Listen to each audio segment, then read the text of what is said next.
wabarakatuh. Hello friends, how are you today? Alhamdulillah, Miss Lika fine too. As usual, we will study bahasa with Miss Lika for grade 4. Before we start the lesson, please pray basmalah together.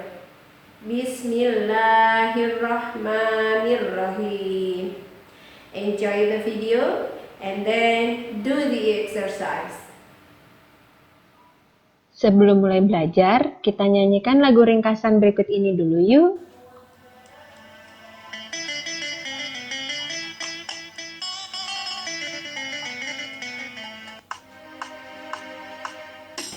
Ayo kawan, mari kita mulai buat ringkasan sebuah cerita. Yang pertama, membaca teks dengan cermat atau mendengar tertib. Yang kedua, tentukan kalimat utama di awal, akhir, atau keduanya. Yang ketiga, singkatlah kalimat utama, disebut gagasan pokok. Yang keempat, mari buat peta pikiran. Digabung ada banyak gagasan pokok, juga gagasan pendukung. Jadilah peta pikiran. Yang terakhir, susunlah kalimat baru dari gagasan pokok menjadi sebuah paragraf padu, disebut ringkasan cerita. Itulah sebuah ringkasan, itulah sebuah ringkasan. Dimulai dari membaca, dimulai dari mendengar. Kedua kalimat utama, kedua kalimat utama. Ketiga gagasan pokok, ketiga gagasan pokok. Keempat, peta pikiran, keempat peta pikiran. Kelima, kalimat baru, gunakan gagasan pokok. Itulah sebuah ringkasan, itulah sebuah ringkasan. Marilah teman semua membuat sebuah ringkasan. Gimana? Seru kan lagunya? Ya, lagu tadi adalah lagu yang menceritakan langkah-langkah saat akan meringkas teks. Mudah diingat bukan? Hari ini kita belajar tema 1, indahnya kebersamaan. Subtema 3, bersyukur atas keberagaman. Tujuan pembelajaran hari ini adalah setelah menyimak teks permainan tradisional, kalian mampu mengidentifikasi gagasan pokok dan gagasan pendukung setiap paragraf dari teks lisan dengan mandiri. Tujuan yang kedua, kalian mampu menyajikan gagasan pokok dan gagasan pendukung setiap paragraf dalam bentuk peta pikiran dengan tepat. Sedangkan tujuan yang ketiga, kalian nanti diharapkan mampu meringkas berdasarkan gagasan pokok dan gagasan pendukung secara terstruktur. Materi kita kali ini adalah langkah-langkah menyusun ringkasan teks dibacakan. Sudahkah kalian menyelesaikan ringkasan teks Fahum Bebatu? Very good. Saatnya sekarang kita membahas hasil ringkasan teks Fahum Bebatu. Yuk review sedikit. tentang langkah-langkah membuat ringkasan teks yang dibacakan. Apa ya langkah pertamanya? Ya, betul sekali. Jadi, untuk meringkas, langkah pertamanya adalah kalian harus membaca teks tertulis atau jika dalam hal ini, kalian harus mendengarkan teks yang dibacakan dengan cermat. Pada saat mendengarkan teks dengan cermat, kalian harus dapat menentukan yang pertama adalah judulnya dan berapa banyak kira-kira paragraf yang dibacakan dalam teks tersebut. Yuk kita lihat bersama-sama video tentang Fahumbo Batu ini. Tapi jangan lupa ya kalian tulis judulnya, kemudian kira-kira ada berapa jumlah paragrafnya ya. Teks visual kali ini tentang tradisi Fahumbo Batu. Fahumbo atau Humbo Batu artinya dalam bahasa Indonesia adalah lompat batu. Fahumbo Batu adalah olahraga tradisional yang biasa dilakukan oleh suku Nias di Sumatera Utara. Para pemuda di Sumatera Utara harus melewati susunan batu, bangunan batu setinggi 2 meter dan ketebalannya 40 cm. Sejarah lompat batu dimulai dari sejak zaman dahulu. Suku antar masyarakat di Nias memiliki kebiasaan perang. Saat itu biasanya masing-masing suku melindungi wilayahnya dengan mendirikan bangunan tembok benteng yang tingginya 2 meter. Dibutuhkan keahlian untuk melompat benteng-benteng tersebut agar bisa menembus kubu musuh. Sejak itulah pemuda Nias berlatih melompat tinggi. Hal ini kemudian berubah menjadi tradisi turun-temurun dan masih dilestarikan hingga kini. Mulanya, tradisi ini merupakan proses pendewasaan bagi pemuda Nias. Namun, kini telah berubah fungsi menjadi tradisi yang sangat dikagumi dan menjadi daya tarik para wisatawan.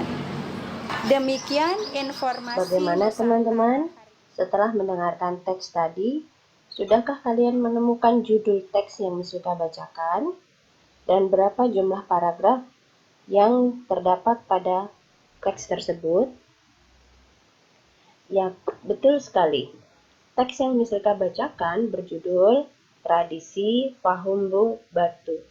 Sedangkan jumlah paragrafnya sebanyak 3 paragraf. Langkah selanjutnya atau langkah yang kedua adalah kita harus menentukan kalimat utama setiap paragrafnya. Kita bahas paragraf 1 dulu ya. Perhatikan video paragraf 1 ini. Dan jangan lupa, kamu perhatikan juga kira-kira kalimat utamanya ada di awal atau di akhir paragraf ya. Dan tentukan juga isi dari paragraf 1 ini. Kali ini tentang tradisi Fahumbo Batu. Fahumbo atau Humbo Batu artinya dalam bahasa Indonesia adalah lompat batu. Fahumbo Batu adalah olahraga tradisional yang biasa dilakukan oleh suku Nias di Sumatera Utara. Para pemuda di Sumatera Utara harus melewati susunan batu, bangunan batu setinggi 2 meter dan ketebalannya 40 cm. Nah, sudah kalian dengarkan dan cermati paragraf 1 tadi bukan? Baiklah, coba ada yang bisa menebak? Kalimat utama dari paragraf 1 tadi ada di awal atau di akhir paragraf ya? Betul sekali, ada di awal paragraf. Bagaimana bunyi dari kalimat utama paragraf 1 tadi? Ada yang tahu? Ya, kalimat utama paragraf 1 adalah Pahombo atau hombo batu dalam bahasa Indonesia artinya adalah lompat batu. Jika paragraf 1 ini kalimat utamanya adalah kalimat pertama, maka kalimat-kalimat yang lain disebut kalimat apa ya? Ini adalah istilah baru untuk kalian. Kalimat-kalimat yang kedua, ketiga, dan seterusnya itu disebut kalimat penjelas. Lakukan langkah yang sama untuk paragraf 2 dan paragraf 3. Langkah kedua sudah selesai ya, saatnya kita lakukan langkah yang ketiga, yaitu menentukan gagasan pokok. Untuk menentukan gagasan pokok, kalian perhatikan terlebih dahulu kalimat utamanya. Lalu ringkaslah kalimat utama tersebut. Untuk meringkas kalimat utama, ada beberapa cara yang bisa kalian lakukan. Cara yang pertama, kalian tentukan subjek dan predikatnya. Tulislah subjek dan predikatnya. Maka, subjek dan predikat tersebutlah yang disebut dengan gagasan pokok. Cara yang kedua yang biasanya kita lakukan adalah dengan cara menghilangkan kata-kata yang tidak perlu. Nah, untuk kalimat utama paragraf 1 bunyinya adalah Pahombo atau hombo batu dalam bahasa Indonesia artinya adalah lompat batu. Ada beberapa kata-kata yang bisa kita hilangkan. Kata-kata apa saja yang dapat kita hilangkan? Kata-katanya adalah Pahombo atau dalam bahasa Indonesia dan adalah. Maka gagasan pokoknya menjadi hombo batu artinya lompat batu. Namun ada cara lain untuk menentukan gagasan pokok dari teks yang dibacakan. Cara yang ketiga adalah menentukan gagasan pokok dengan cara langsung menentukan inti dari paragraf yang dibacakan. Setelah kalian dengarkan paragraf 1 tadi, kira-kira apa ya inti dari teks paragraf 1 tadi? Ya, benar. Inti dari teks paragraf 1 tadi adalah hombo batu artinya lompat batu. Kita akan segera melakukan langkah yang keempat, yaitu membuat peta pikiran, gagasan pokok, dan gagasan pendukung. Tapi sebelum kita menentukan gagasan pendukung, kalian tuliskan terlebih dahulu gagasan pokok paragraf 1 tadi. Di mana menuliskannya? Tentu saja di peta pikiran. Yang mana ya? Kotaknya banyak sekali loh. Oke, silahkan kalian tuliskan gagasan pokok berada di tengah-tengah peta pikiran tadi. Lalu kita cari tahu gagasan pendukung untuk paragraf 1 ini. Lakukan tindakan yang sama pada paragraf 2 dan paragraf 3. Tentukan gagasan pokoknya, lalu tuliskan di peta pikiran yang kedua dan ketiga. Oke friends, kita lanjutkan langkah yang keempat ya, yaitu menentukan gagasan pendukung. Untuk menentukan gagasan pendukung, perhatikan kalimat-kalimat penjelas dalam paragraf. Kalimat penjelas adalah kalimat yang menjelaskan kalimat utama. Jadi, kalimat-kalimat selain kalimat utama disebut kalimat penjelas. Nah, gagasan pendukung nanti akan diperoleh dengan cara meringkas kalimat penjelas tadi. Ada 3 cara untuk menentukan gagasan pendukung. Cara yang pertama, menentukan subjek dan predikatnya terlebih dahulu. Cara yang kedua, dengan cara menghilangkan kata-kata yang tidak diperlukan. Sedangkan cara yang ketiga, menentukan inti pokok bahasan dalam kalimat penjelas. Ternyata caranya sama seperti kita menentukan gagasan pokok, bukan? Mudah ya? Kita lanjutkan. Miss Rika bacakan terlebih dahulu gagasan pendukung yang ada dalam paragraf 1. Fahombo batu adalah olahraga tradisional yang biasa dilakukan oleh suku Nias di Sumatera Utara. Gagasan pendukung yang lain, para pemuda di Sumatera Utara harus melewati bangunan batu setinggi 2 meter dan ketebalannya 40 cm. Dari kalimat pendukung di atas, kita akan tentukan gagasan pendukungnya. Cara yang pertama, kita akan menghilangkan kata-kata yang tidak diperlukan. Pada kalimat pendukung yang pertama, Fahombo Batu adalah olahraga tradisional yang biasa dilakukan oleh suku Nias di Sumatera Utara. Kata-kata mana yang bisa kita hilangkan? Kata-katanya adalah yang biasa dilakukan oleh di Sumatera Utara. Nah, kata-kata itu semua bisa kita coret ya. Sehingga gagasan pendukungnya kita peroleh, Fahombo Batu adalah olahraga tradisional suku Nias. Sedangkan kalimat pendukung yang kedua, para pemuda di Sumatera Utara harus melewati bangunan batu setinggi 2 meter dan ketebalannya 40 cm. Nah, kata-kata mana yang bisa kita hilangkan?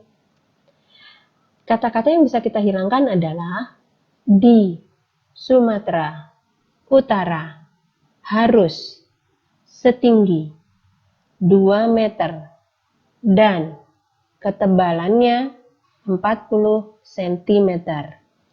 Maka gagasan pendukung yang kedua adalah para pemuda melewati bangunan batu. Cara ketiga dalam menentukan gagasan pendukung adalah dengan cara langsung menentukan inti dari kalimat penjelas yang dibacakan. Contohnya, kalimat penjelas yang pertama. Fahombo Batu adalah olahraga tradisional yang biasa dilakukan oleh suku Nias di Sumatera Utara. Nah, dari kalimat penjelas di atas, kita cari intinya. Inti dari kalimat penjelas itu adalah Fahombo Batu adalah olahraga tradisional suku Nias. Begitu kan? Sedangkan kalimat penjelas yang kedua, para pemuda di Sumatera Utara harus melewati bangunan batu setinggi 2 meter dan ketebalannya 40 cm. Inti dari kalimat penjelas tadi adalah para pemuda melewati bangunan batu. Nah, mudah kan? Ternyata dalam menentukan gagasan pendukung, langkah-langkahnya sama seperti dalam menentukan gagasan pokok. Lalu, apa langkah kita selanjutnya? Sebelum kita melangkah ke langkah-langkah selanjutnya, kita tulis dulu gagasan pendukung di peta pikiran.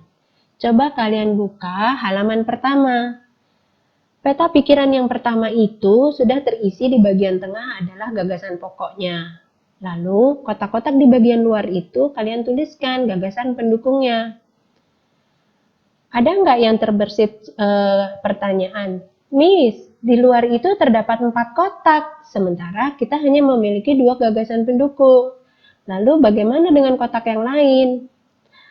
Ya, pasti ada yang bertanya seperti itu. 2 kotak terisi dengan gagasan pendukung yang sudah kita peroleh tadi. Sedangkan kotak yang lain yang tidak terisi gagasan pendukung boleh dikosongkan saja. Tentukan gagasan pendukung pada paragraf 2 dan 3 sama seperti paragraf 1. Dan jangan lupa tuliskan pada peta pikiran kedua dan ketiga. Kita lanjutkan langkah terakhir ya, yaitu menentukan hasil ringkasan. Perhatikan gagasan pokok setiap paragraf. Kita memiliki 3 paragraf, artinya kita memiliki 3 gagasan pokok. Dari gagasan pokok tadi, kalian buatlah kalimat baru. Tambahkan beberapa kata-kata seperti objeknya atau keterangan untuk melengkapi kalimat gagasan pokok. Lalu, tuliskan seluruh kalimat baru tersebut dalam bentuk paragraf. Contohnya seperti pada worksheet halaman terakhir atau worksheet yang ketiga. Tuliskan gagasan pokok pada peta pikiran, tuliskan di bagian atas, kotak-kotak bagian atas. Isi seluruh kotak tersebut. Kemudian, tuliskan kalimat baru berdasarkan gagasan pokok tadi tuliskan di bagian bawah. Ingat, kita menulisnya dalam bentuk paragraf. Miss Lika beri contoh paragraf 1. Gagasan pokoknya adalah Hombo batu artinya lompat batu. Nah, kalimat baru pada ringkasan menjadi Hombo batu adalah permainan lompat batu di Sumatera Utara. Tuliskan menjorok ke dalam ya. Miss Lika beri tanda panah, itu artinya menjorok ke dalam. Itu adalah salah satu ciri paragraf. Mudah bukan? Kini saatnya kalian menyelesaikan worksheet tersebut sampai dengan selesai ya. Okay friends, that's all our lesson today. Don't forget to do the exercise. Thank you for your attention, and let's say hamdalah together. Alhamdulillahirabbil alamin. Wassalamualaikum warahmatullahi wabarakatuh.